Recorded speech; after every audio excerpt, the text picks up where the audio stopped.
Hello friends, welcome to my channel. இன்னைக்கு நம்ம இந்த வீடியோவில் தெலுங்குல ரிலீஸ் ஆன ராபின்ஹுட் படத்தோட ரிவ்யூ தான் பார்க்க போகிறோம்.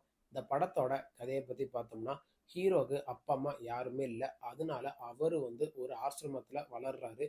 அப்போது அந்த ஆசிரமத்துக்கு பெருசாக ஃபண்டிங் எதுவுமே வரல.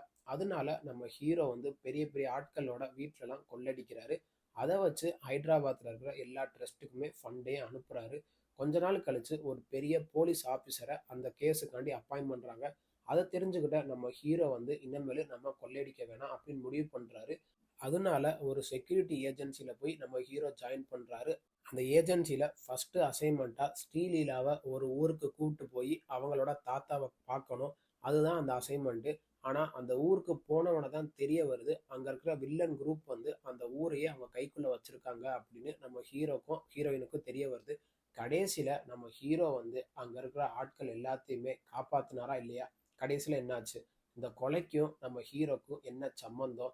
ஹீரோ எதனால உண்மையை மறைச்சு வாழ்ந்தாரு? இதுதான் இந்த படத்தோட மொத்த கதையே. படத்தோட பாசிட்டிவ்னு பார்த்தோம்னா, டைரக்டர் வெங்கி இந்த கதையை ஓரளவுக்கு நல்லாவே கொண்டு போயிருக்காரு. சில இடத்துலலாம் நம்ம லேக் ஃபீல் பண்ண முடியும். மற்றபடி இந்த கதையில பெருசா சொல்றதுக்கு ஒன்றும் இல்லை. இந்த படத்துல நடிச்ச எல்லா ஆக்டருமே அவங்களோட ஒர்க்கை ஓரளவுக்கு நல்லாவே பண்ணியிருக்காங்க. நிதின், ஸ்ரீலீலா, லால் இவங்க எல்லாருமே அவங்களோட ஒர்க்கை நல்லா பண்ணியிருக்காங்க. அதே மாதிரியே இந்த படத்துல ஒர்க் பண்ண எல்லா டெக்னீஷியனுமே அவங்களோட ஒர்க்கை சூப்பரா பண்ணியிருக்காங்க. தெலுங்கு படத்தை பத்தி நம்ம சொல்லவே தேவையில்ல. ஃபைட் சீன்லாம் ஒவ்வொன்றுமே அனல் பறக்கறாப்புல அப்படி இருக்கும்.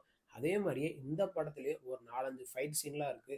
கார் சேஸு, பில்டிங்கை பிளாஸ்ட் பண்றது, பில்டிங்ல இருந்து குதிக்கிறது அப்படின்னு ஒரு 4-5 சீன் வச்சிருக்காங்க. அதெல்லாம் சினிமாட்டோகிராஃபர் ஓரளவுக்கு நல்லாவே காமிச்சிருக்காரு. படத்துல பெருசா மியூசிக்னு சொல்றதுக்கு ஒண்ணுமே இருக்காது. பேக்ரவுண்ட் ஸ்கோர் ஓரளவுக்கு நல்லா பண்ணியிருக்காரு மியூசிக் டைரக்டர். மற்றபடி இந்த படத்துல பெருசா சொல்றதுக்கு ஒண்ணும் இல்லை. இந்த படத்தோட நெகட்டிவ்னு பார்த்தோம்னா, டைரக்டர் வெங்கி என்னதான் அவரோட டைரக்ஷனை நல்லா கொண்டு போயிருந்தாலும், இந்த கதை அருந்த பழைய கதை தான். ஒரு தாத்தா இருப்பாங்க. அந்த தாத்தாவை பார்க்கறக்காண்டு பேரனோ பேத்தியோ வருவாங்க.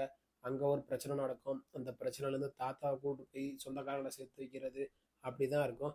அதே மாதிரியே இந்த படத்துலையும் பழைய கதையை எடுத்து ஹீரோயினை புதுசா போட்டு ஒரு 4-5 பில்டப்பான சீனை வச்சு, ஒரு 5-6 ஃபைட்டை வச்சு, ஒரு 4 எமோஷனு, 2 அது இதுன்னு கொண்டு போய் டைரக்டர் என்னென்னமோ கதையை கொண்டு போயிருக்காரு. ஸ்டார்டிங்ல ஹீரோ ஒரு ராபின்ஹுட் அப்படின்னு சொல்ற மாதிரி இருப்பாரு. ஆனா செக்யூரிட்டி ஏஜென்சில எப்போ சேர்றாரோ அப்பயே அவரோட அந்த மாஸ் எல்லாமே போயிடும்.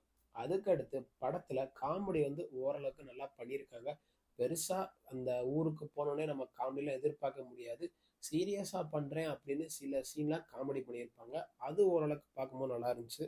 அதே மாதிரி ஹீரோ நித்தினுக்கு இதுக்கு முன்னாடி ரிலீஸ் ஆன படமா இருக்கட்டும், இப்போ ரீசெண்டாக ரிலீஸ் ஆன படமா இருக்கட்டும், எல்லாமே அவருக்கு ஒரு பெரிய தோல்வி படமாக தான் அமைஞ்சுக்கிட்டு இருக்கு. அவரோட கெரியர்லேயே ஒரு 5-6 படம் தான் அவரோட பெஸ்ட் படம்னு சொல்லலாம். அதுக்கடுத்து ரிலீஸ் ஆன எல்லா படமுமே இப்படி கதையை எடுத்து அவரோட மார்க்கெட்டை அவரே குறைச்சிக்கிறாரு.